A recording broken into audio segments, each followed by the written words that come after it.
Test. Check. Okay, there's the mic. Yeah. And we're recording right now. Okay. My name is Tony. I'm a drug addict, alcoholic, crazy man. And this is Bill Newbold. The Bill Newbold. What's up, man? Alright. We're going to we're going to do some NAAA down to the nitty gritty with the language of letting go. Okay, we got to get real serious now. The language of letting go. What page are we on? Today's 9/30/93. 30th, right? There's 31 days in the month? I don't think so. There isn't? Last day in September. And the time is 10:51. Okay, do you know where you're... Are you gonna look for that page? Yeah, yeah, I'm like... Such a ham when it comes to taking. Alright. We're not allowed to laugh. Okay, I'll find it. Alright, Can't handle it. I can't find it. I'm looking all over the place. You're bad. I can't help it. I'm looking and looking. Here, read. Not a victim. Jeez. Alright. Not a victim. September 30th. You are not a victim. How deeply ingrained our self-image as a victim can be. How habitual are feelings of misery and helplessness. That's how I always feel. Victimization can be like a gray cloak that surrounds us both, attracting that which will victimize us and causing us to generate the feelings of victimization. Victimization can be so habitual that we can feel victimized even by good things that happen to us. I agree with that. Yeah, when I get like feeling so good that I'm clean, Yeah. I want to become a victim of like my drug use and want to. Yeah, 'cause you almost miss it, you know? There's no way to miss it. When I was with Mike, when I had my slip, I was looking at him, drunk as he was, and I said, man, I should just get drunk, because, after a while, you do miss a little bit of the action and everything. Laughing, I know it is. It's stupid laughing. Yeah. Brainless fun. That's true. I mean, I wish we recorded the drunken, all four of us drunks. The only thing I remember saying was, hey, we're not alcoholics, we're fishermen. That's the only thing I remember saying. And Dave said, oh yeah, you're not an alcoholic, you sure drank enough of those beers.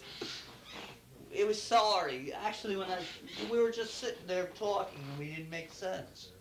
Yeah. None of us. Got a new car? Yes, we sighed. But it doesn't run as well as I expected. And after all, it costs so much. You've got such a nice family. Yes, we sighed. But there are problems, and we had such hard times. Well, your career's certainly going well. We sigh. But there is such a price to pay for success. That makes sense. I always figured that, even when I was working. All the extra paperwork. I have learned that if we set our mind to it, we have an incredible, almost awesome ability to find misery in any situation, even the most wonderful circumstance, like I was telling you about Donna, right? Shoulders bent, head down, we shuffle through life taking our blows. Be done with it. Take off the gray cloak of despair, negativity, and victimization. Hurl it. Let it blow away in the wind. Just close. We can stand in our power. We do not have to allow ourselves to be victimized. We do not have to let others victimize us. We do not have to seek out misery in either the most miserable or the best situations. We are free to stand in the glow of self-responsibility. We set boundaries, deal with the anger, tell someone no or stop that. Walk away from a relationship. I don't like this. Read on. Alright. Ask for what you need. Make choices. Take responsibility for them. Explore options. Give yourself what you need. Stand up straight, head up. Then claim your power. Claim responsibility for yourself. Learn to enjoy what is good. I liked everything but that last part. Because it's rang true.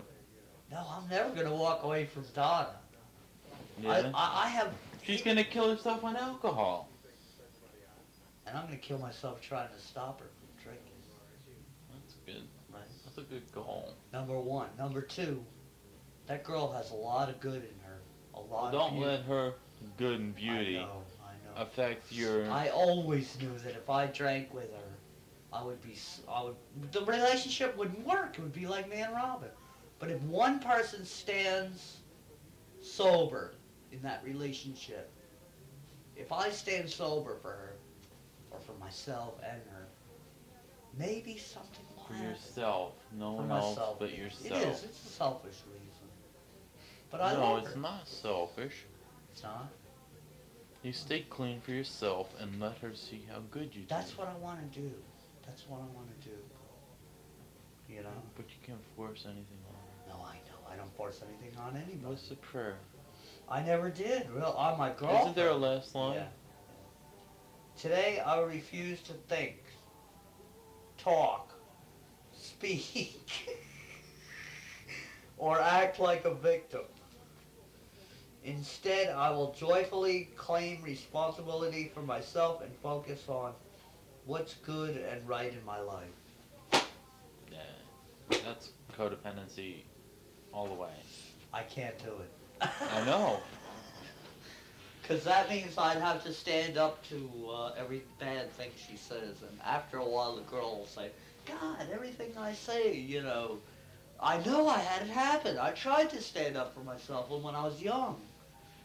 This girl, Michelle, real tall model. Mm-hmm. She used to say, Tony, you're an asshole, this, that. And finally, I had enough. I said, hey, man, you don't like it? Get out. You know? Yep. She just looked at me. And I didn't, like, and the look in her eyes. You know that song? Well, you should have seen the look in her eyes. Like she was, Gonna kill you. Yeah! That's the last time I ever stood up to a girl. Except for my sister and my friends.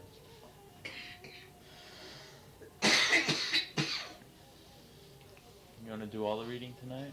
You're on tape. No, Bill. It's your turn. We'll read one book apiece. You read one, I one. No. Alright. Okay, this is Pardon not being Touchstones, Daily Meditations for Men. That's a good one. September 30th. The man who never alters his opinion is like the standing water and breeds reptiles in the mind. William Blake. I like that. We seek the answer. Sometimes we think we have found a central truth and later learn that beneath it is another truth. Or what seems so crucial as a guiding principle for our lives last year is still true but not as crucial.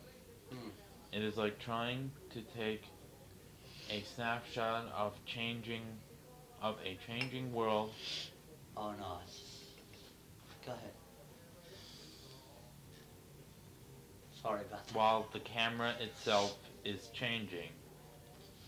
Some of us, in our hunger for security, grab for absolute truths which are not absolute. We must continue forever to be eager learners. In stepping across a stream from one floating log to another, we must resist the temptation to become committed to staying in an especially secure looking place, Mm. And or we will never reach the opposite shore. Even the 12 steps of this program are given to us as a suggested program of recovery. that's true. It is a program that works because it takes us out of our rigid ways. We are continually made new. That is the vitality of the spiritual life. Prayer. God, help me to be open to new opinions, to things I had never thought of on my own. It's good. I can really relate to that. Yeah. Because, like, I used to have certain opinions, like I was gonna die by the time I was 25. I was gonna live life in the fast lane until I was 25, and then 25, that's it. I didn't think I'd make it to 30. Yeah. You know, I really didn't. I never thought of it. Yeah, I Every gave time. up. I gave up on myself by 22. I said, if I make it to 25, I'll be amazed. Yeah, and you're 29 now. I'm gonna be 30. And I bet you never thought that you'd be drug free. Well, I knew I would have to be drug free if I was to make it this Yeah. far. That's amazing. These are miracles in themselves. Yeah. Okay. You want to read step 4? Step 4. Step The 1. whole thing? Read step 1. Step 1's short. Step 1 is what I have to concentrate on too, my sponsor said. He said I never got a hold of it. Yeah. We're going to read a lot tonight, because I'm going to hopefully have enough time to read. I'll be up. Okay. Be up. We're going to read just step 1, right? Yeah. Where, Here, let me see. I'll show you. it has the whole chapter, the whole thing of them. Pages. We want to read just step 1, right? And talk Okay, I'll read the pre. Alright. Step 1. We admitted we were powerless over alcohol, that our lives have become unmanageable. Who cares to admit complete defeat? Admission of powerlessness is the first step in liberation. Relation of humility to sobriety. Mental obsession plus physical allergy. Why must every AA hit bottom? And now I'll show you where the step actually starts. Okay, you just read the whole Okay, thing. what do you want me to read? The whole thing. The whole thing? Till step 2. It's a lot of reading. We'll take turns, right? Not every paragraph, No, but every two pages. every page. Alright, that's even better. Okay. But finish the paragraph on the next page. Read the beginning where it says we. We admitted we were powerless over alcohol and that our lives had become unmanageable. But upon entering AA, we soon take quite a view of absolute humiliation. We perceive that only through utter defeat are we able to take our first steps toward liberation and strength. Our admission of personal powerlessness finally turned out to be firm bedrock upon Which to stand. which happy and purposeful lives may be built. We know that little good can come to any alcoholic who joins AA. I don't like that. Unless, alright, he has first accepted his devastated weakness in all its consequences. Until he humbles himself, his sobriety, if any, is precarious or real happiness, of Haphazard. real happiness. Haphazard, isn't it? No, happiness. What? Right here, of real happiness, he will find none that all proved At all. Period. At You all. Read the periods. period. Proved beyond doubt by the immense experience this one of the facts of AA life. Just Next read page, right? the principle that we shall find no enduring strength until we first admit complete defeat is the main taproot from which our whole society has sprung and flowered. When first challenged to admit complete defeat, most of us revolted. We had approached AA expecting to be taught self-confidence.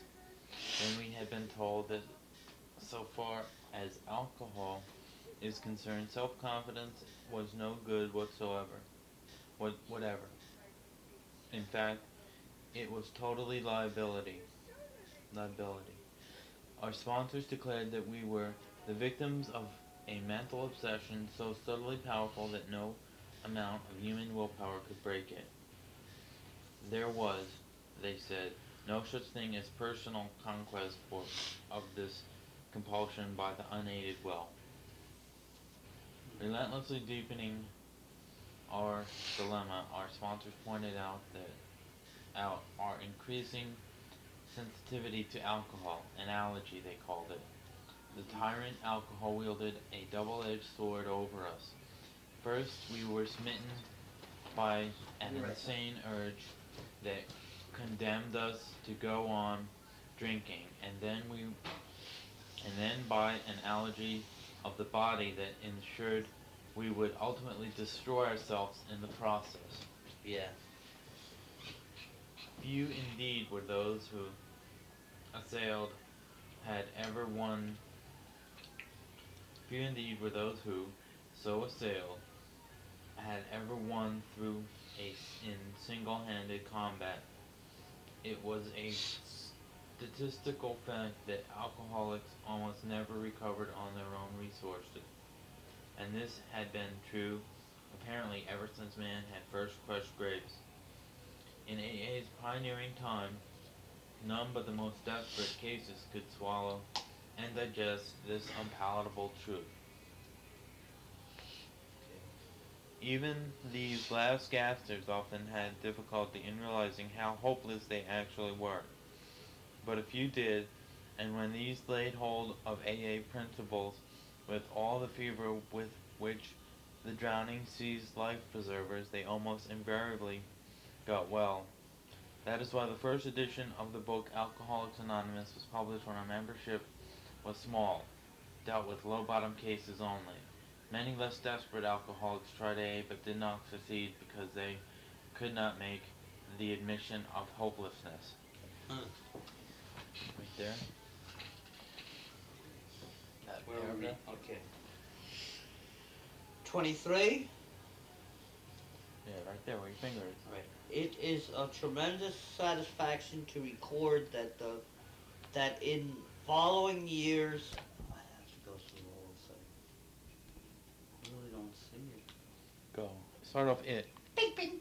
It is a tremendous satisfaction to record that the following years this changed. Alcoholics who still had their health, their families, their jobs, even 2 cars in the garage began to recognize their alcoholism. As this trend grew, they were joined by the young people who were scarcely more than potential alcoholics. They were spared that last 10 or 15 years of literal hell, and the rest of us had gone through. That the rest of us are. Yeah. Since step 1 requires an admission that our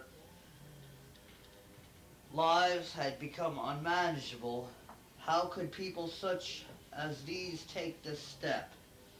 It was obviously necessary to raise the bottom of the rest of us had hit to the point where it would hit them.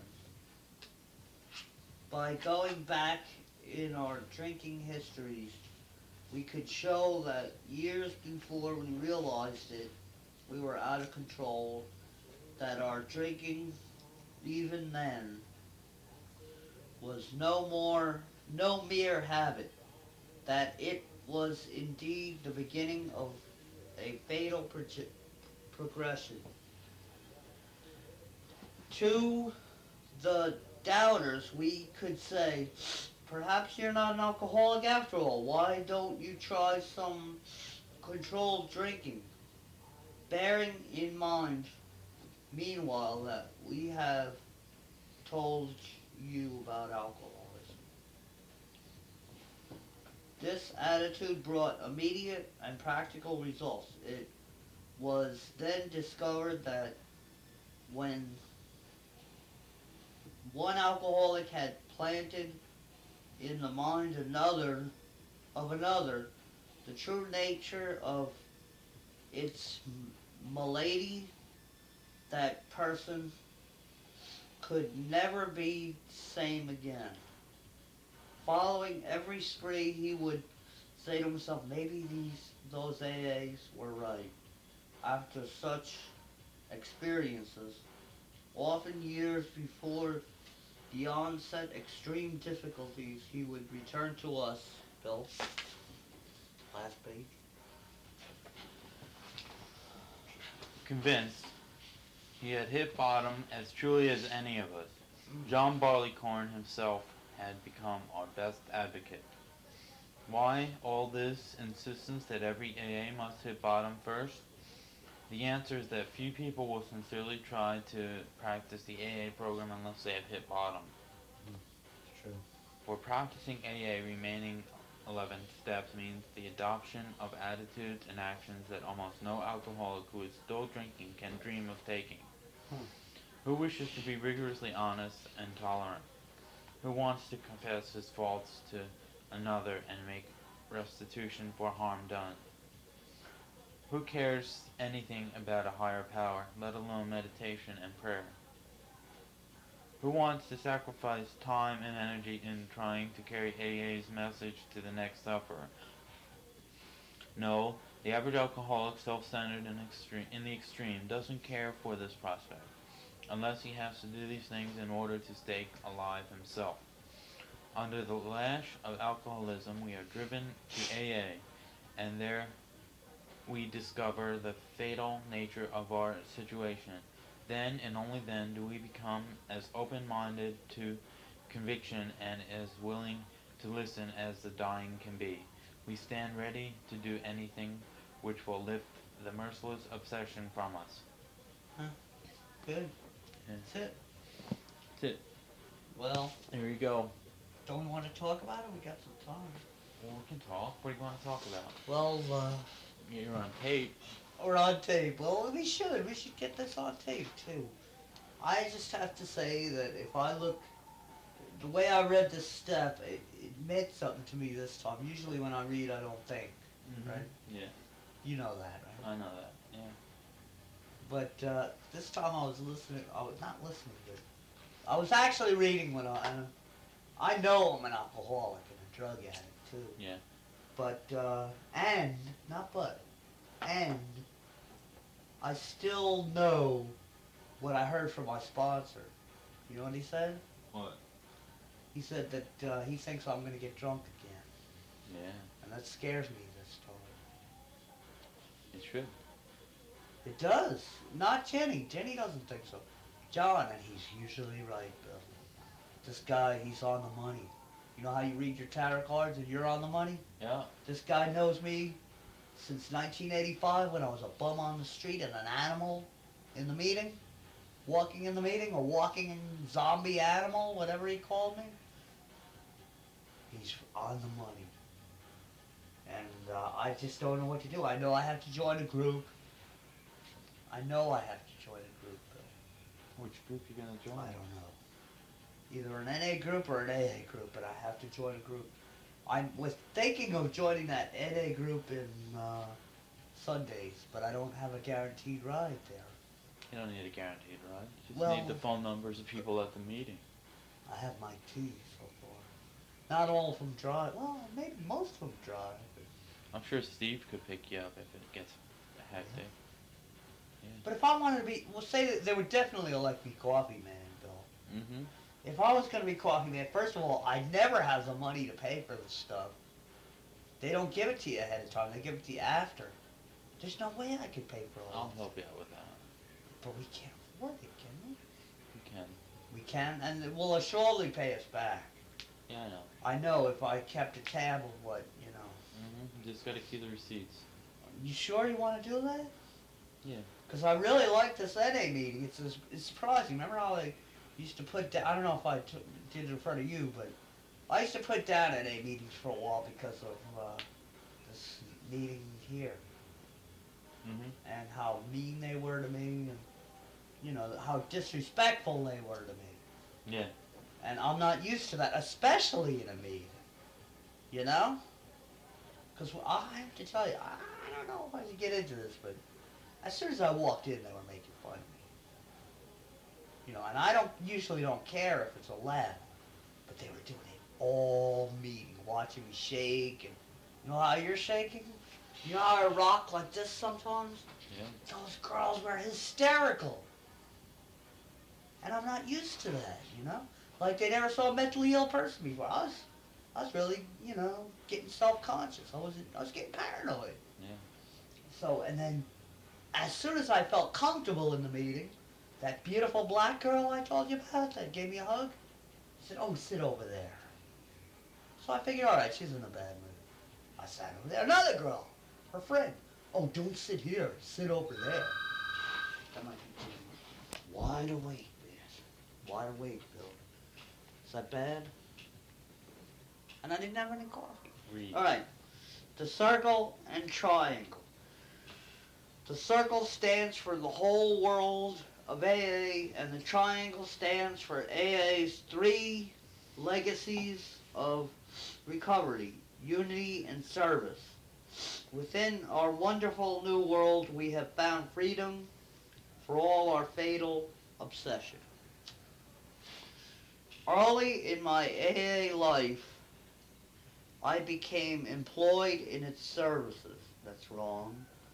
And I found the explanation of our society's logo. What does that mean? Yeah. What is logo? Language? Simple. Something. To be very appropriate. First, a circle of love, the service which is well balanced, triangle inside the base of which represents the recovery, our recovery through the 12 steps. Then the other 2 sides representing unity and service respectively. Respectively. Respectively. Respectively. 3 sides of the triangle is equal. As I grew in AA, I soon identified myself to this symbol. I am the circle and the sides of the triangle representing 3 aspects of my personality: physical, emotional, sanity, spiritually, and later forming the symbol base. Taken together, all 3 aspects of my personality translate into sober and happy life. What do you think of that? Oh, that's the logo. It sounds like he's got a big ego. Yeah, but he started early. Yeah, that's true. It's true. He thinks that, it's up to him, huh? He thinks that he's sober. I hear it's very hard to get sober. You got to be a saint. Am I right? You gotta work on your spiritual progress. You don't have to be a saint. September 30th, being ourselves. That was out of the Reflections book, right? Uh-huh. This is out of Just for Today, NA. Our real value is in being ourselves. Basic text, page 101. Over and over, we have tried to live up to the expectations of those around us. We may have been raised believing that we are okay if we earned good grades in school, cleaned our rooms, or dressed a certain way, always wanting to belong and be loved. Many of us spend a lot of time trying to fit in, yet we never quite seem to measure up. Now, in recovery, quiet, Tony. I'm alright. I'm alright. Now, in recovery, we are accepted as we are. Our real value to others is in being ourselves. As we work the steps, we learn to accept ourselves just as we are. Once this happiness, once this happiness, we gain the freedom to become who we want to be. We each have many good qualities we can share with others. Our experiences, honestly shared, help others find the level of identification they need to begin their recovery. We discover that we all have special gifts to offer those around us. Just for today, my experience in recovery is the greatest gift I can give another addict. I will share myself honestly with others. Hmm. That was good. That's all people pleasing, I think. I think, It's not people pleasing, it's being yourself. yeah, that's true. That's true. Would you share that you're a mental patient in your job? Hmm. I would. Not at my job. At your job, I'm saying. You can't be honest with everything. I've done that at my job. What happened? They showed that they were mentally ill. They did? I told Bernie I was mentally ill. He told me he was mentally ill. He did? Yeah. I don't think he's mentally ill, do you? He is. He is? Yeah. He's a great guy. He's a cool guy. He's Real been in radical. carrier with manic depression. Maybe not manic depression, but at least depression. I think Bernie's the best manager I ever met. He's a good guy. Yeah.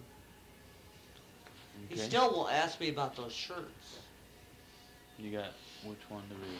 Not Oh. this one. This one. This one. This one. Okay. Promise, that has a girl on it, so I'm thinking of my girlfriend again.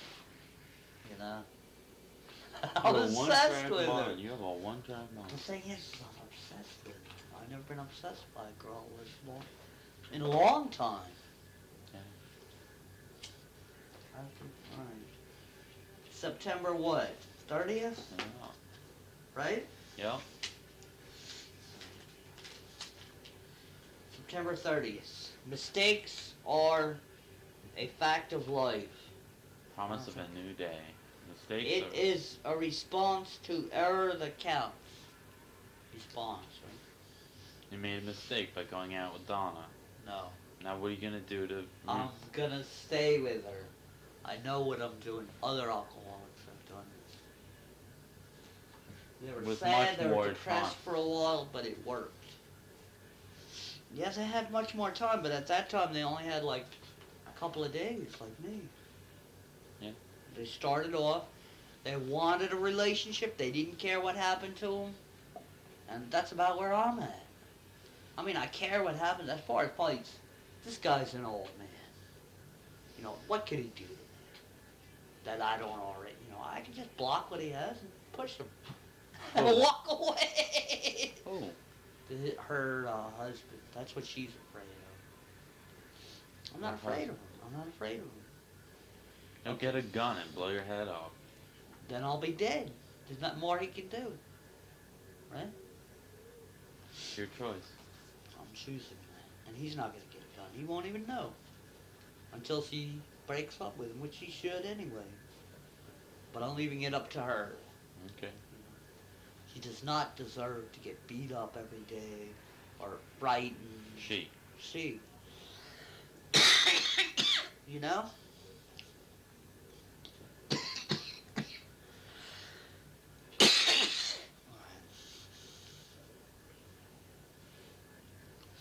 We're not perfect. Our mistakes are consistent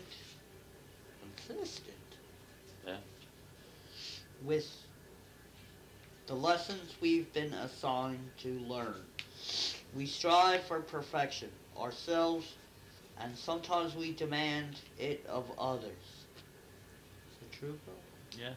Okay. Just wondering. And when we fall short of the mark, we frequently feel that all is lost. Yeah. I agree with that. The most important timely lesson of any of us can learn today is that doing our best is as close and to perfect as we need to get. Since falling short of the mark is the norm among us. A second lesson to learn. The second lesson is to learn to accept this fact. What counts is the effort, and even with our best efforts, we can sure we can be sure of the outcome. However, the outcome will be more satisfying if we are confident that we've done all we are able to do.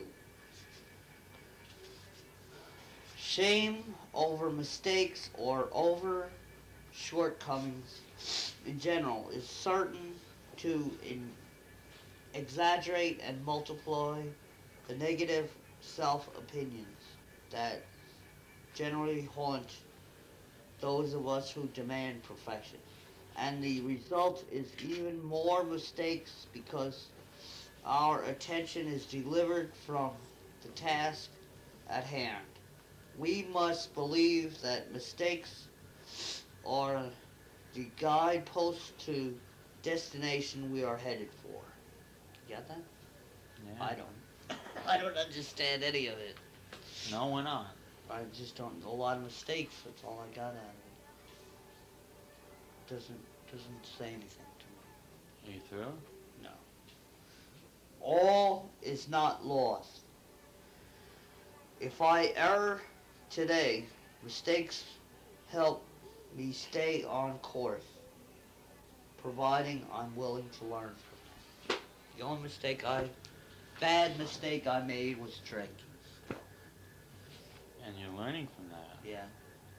I don't hang out with Mike no more that much. If I see him on the street, I'll say hi.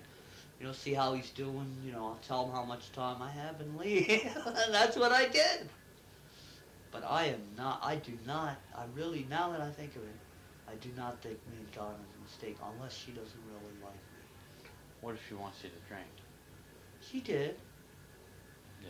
I didn't touch her. I told her, Donna, you don't understand. I was homeless from that stuff. You don't want to see me homeless and sick, do you? She said, no. She smiled, gave me a kiss, and drank. That's all. Right? This time it's going to be different, hopefully. This time I'm going to take her to a park with her kids. We're just going to have a peaceful time. A lot of talking and, she'll meet my friend Bob. Hopefully Bob won't take her away from me, You know, Bill? Yeah.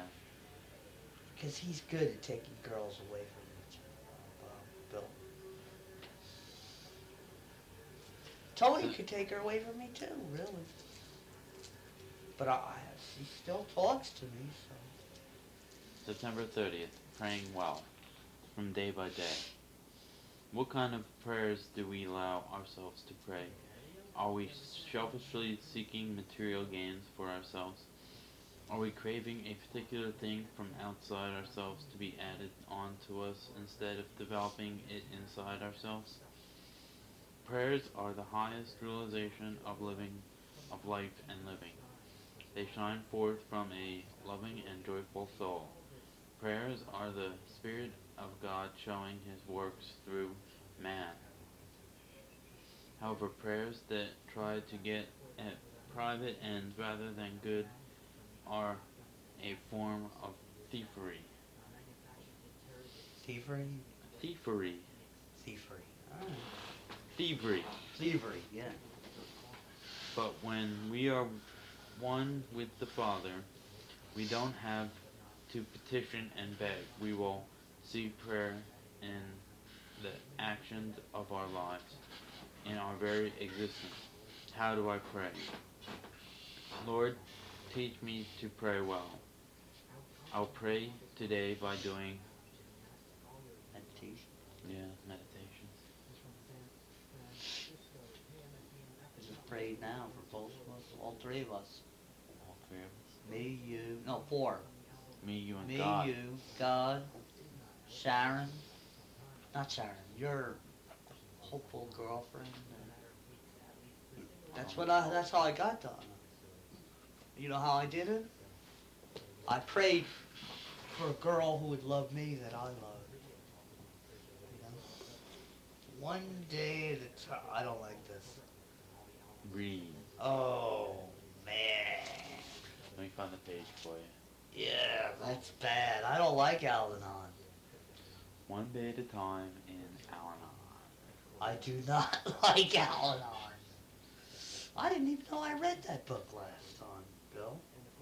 I don't think I'm going to like what I read. I hope you don't mind. Kind of long. Is it long? Just this page. Oh, that's not. You sure? Yep.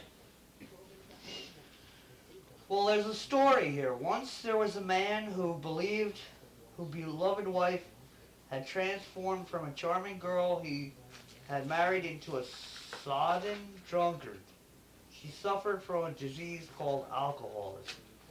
Although neither of them knew it. Alright, I understand. I don't care. She was always angry and frustrated, that's true. Because he couldn't make her stop drinking. The more he tried, the worse she felt about it, and the more she drank. She was full of guilt and Pity. Doubt. self-reproach. Does that make sense? Yeah, self-reproach. Okay. Because she left everything to him. I don't know. He had to get the children ready for school, do the shopping, cook the meals, and clean the house. What's wrong with that? I'd do that for my girlfriend. I did that for Robin. No, I didn't. No. She did everything for me. She did, Bill. Mm-hmm. I don't know how she's thicker than me, but she really took care of me. Then one day somebody told him about Al-Anon. Although he knew his case was hopeless, he thought he'd try anyway.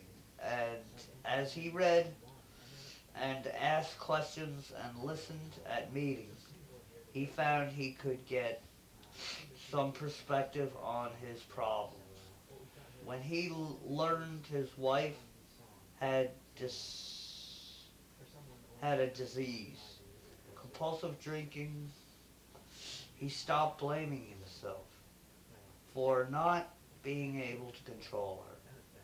He realized the children resented him because he was often cross and unreasonable, and that they loved Mama because she never scolded, and they never instinctively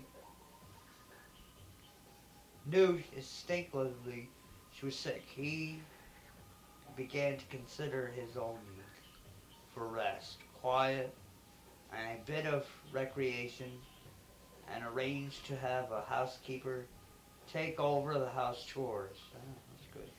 He made many changes, but especially his attitude toward an alcoholic. Alright. After a spell of rebellion and resistance, she saw that she would have to get help. One day, she asked him to take her to an AA meeting. It's not that easy. It's not. Because Robin, I swear, I remember this now. This alcoholic hood that I consider him a friend now. But then he was nothing but an alcoholic hood. Gave me an alcohol book. something like, I don't know what it was, the black book, you know, the little black book? Yeah. He told me that that's my Bible. And Robin said, wow, like that. And I thought he was a nut. I looked at it, AA. I said, that's no Bible. Then I didn't understand when I don't know what I saw, but I said, this is Satanic Bible. I was still a born-again Christian. So I threw it out. Robin goes, don't throw that out.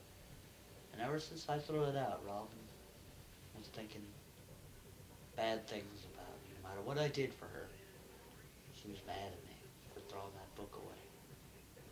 See? She knew I was an alcoholic. She definitely did. Even though I wasn't abusive or like her, Jonna's husband, I wasn't abusive. I never hit her. But, you know, I was hard to live with. Here we go. Food addicts. Food for thought. Hazelden Oh, meditations. no. Daily meditations for overeaters. You stress that, don't you? We're both overeaters. Bill. We're both overeaters. I saw you eating that cake this evening. I